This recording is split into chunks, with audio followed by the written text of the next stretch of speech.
Oi, pessoal. Saúdo a todos com bênção de paz.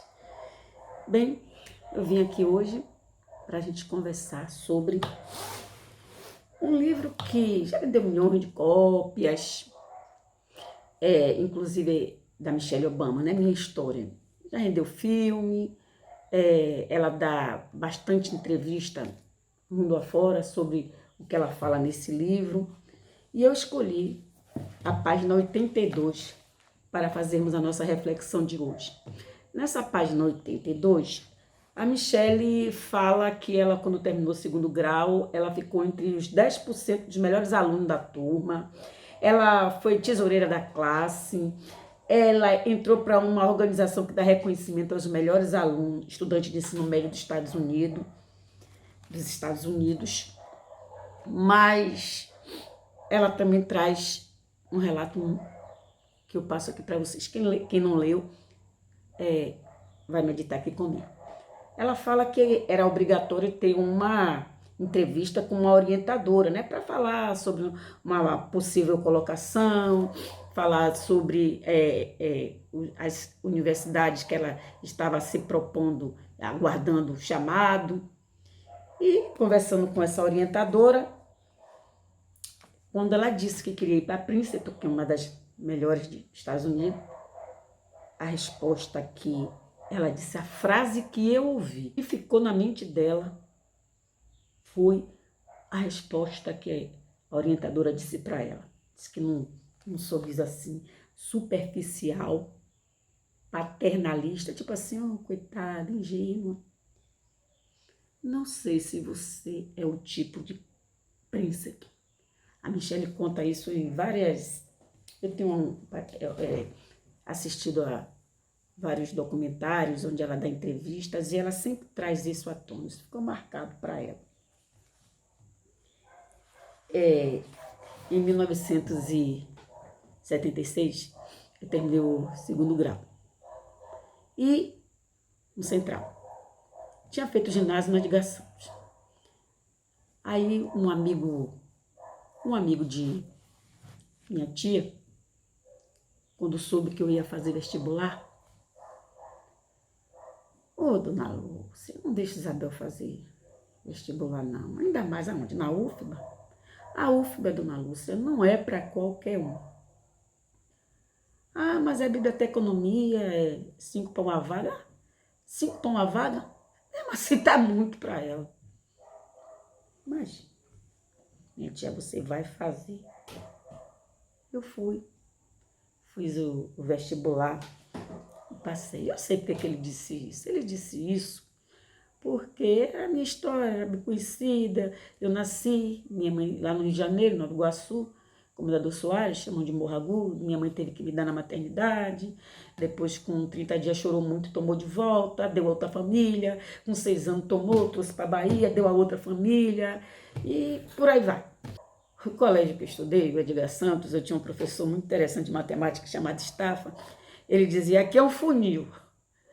Entra todo mundo, mas na hora de sair, é espremido que consegue chegar na universidade. Já é difícil o que faz segundo grau. Naquela época, ensino médio não era para todo mundo. Quem tinha segundo grau, misericórdia.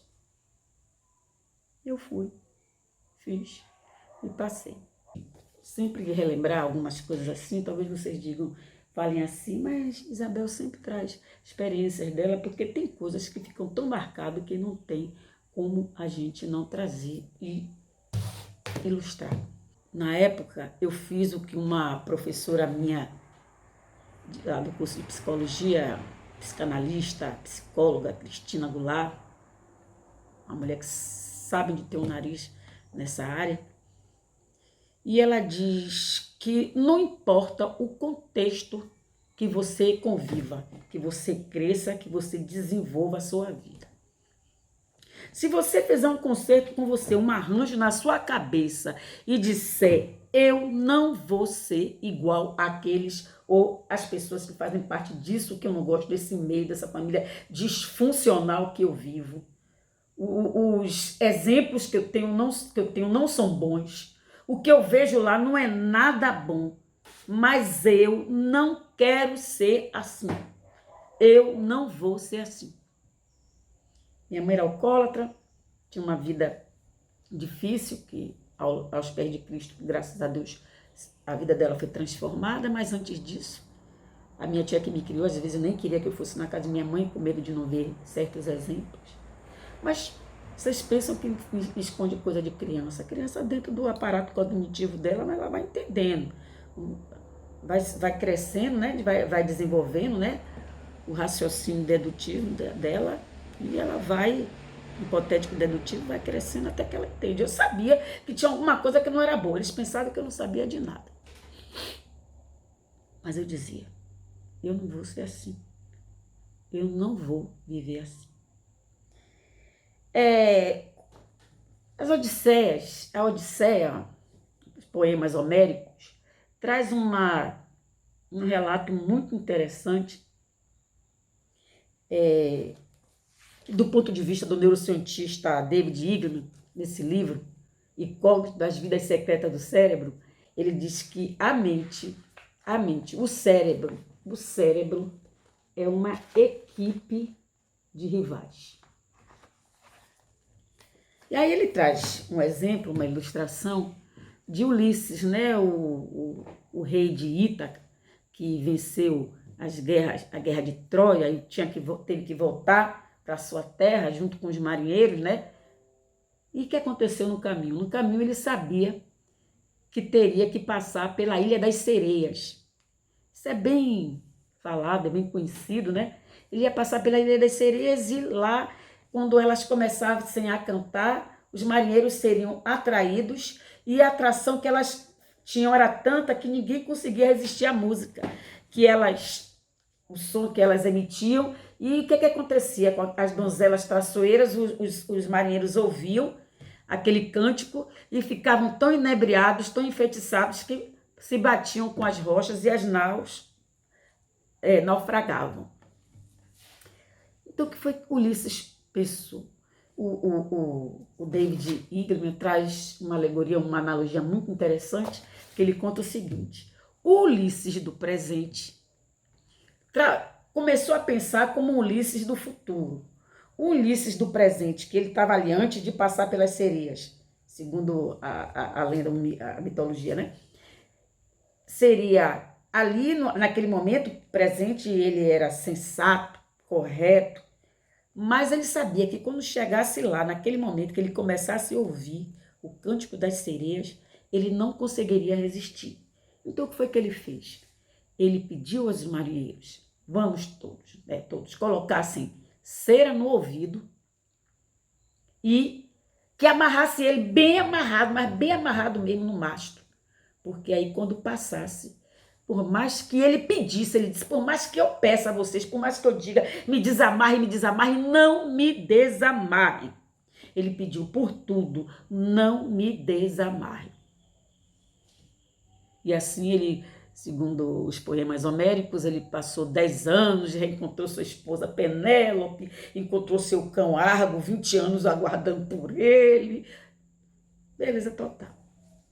Tudo porque ele se amarrou, se segurou e não deu ouvido ao cântico das sereias. Muito interessante. Eu dou um ponto de razão a Cristina, que ela afirma, no alto da experiência dela como psicanalista.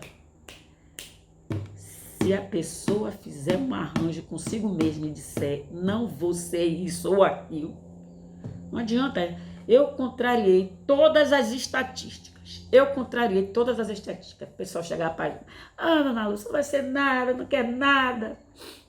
A mente humana é uma coisa impressionante. A mente humana é uma coisa impressionante. Fiz um concerto com a vida. Clamei a Deus sempre que me ajudasse a seguir aquele caminho, que me levasse sempre à vitória. Não deixei que o canto da sereia, não vai ser nada, não quer nada, não vai para lugar nenhum. Aqui na palavra, Esther, que era Daça, né? Sem pai, sem mãe, uma órfã, o que esperava da vida? Nada. Prima pobre de um primo pobre. Mas quando veio a oportunidade, se tornou o quê? Uma grande rainha. Simples assim. Não precisou se reinventar, não precisou nada. Simples assim. Quando a gente faz um concerto com a nossa vida, com a nossa mente, o eu com o nosso futuro, o que é que você quer? Eu sempre disse, eu nunca tive sonhos, eu sempre tive metas. Eu tinha um livro que eu lia muito chamado Fernão Capelo Gaivota, que tinha uma frase que me interessava, que dizia assim, quem voa mais alto vê mais longe. Eu agradeço a Deus a oportunidade que ele me deu de estudar, que foi a minha arma, sabe? Eu me amarrei aos livros. Ulisses se amarrou no mastro de um navio. Eu me amarrei aos livros. Eu lia o tempo todo, estudava. Porque não é só o conteúdo programático de um curso que vai lhe dar base para o futuro. Eu, quando fiz o terceiro ano, me apareceu um tal de um projeto chamado Siena, que era Centro Interescolar de Nazaré. Pessoal de letras, aula em Severino Vieira, pessoal de humanas, aula no Teixeira de Freitas, pessoal de exatas, aula no Central.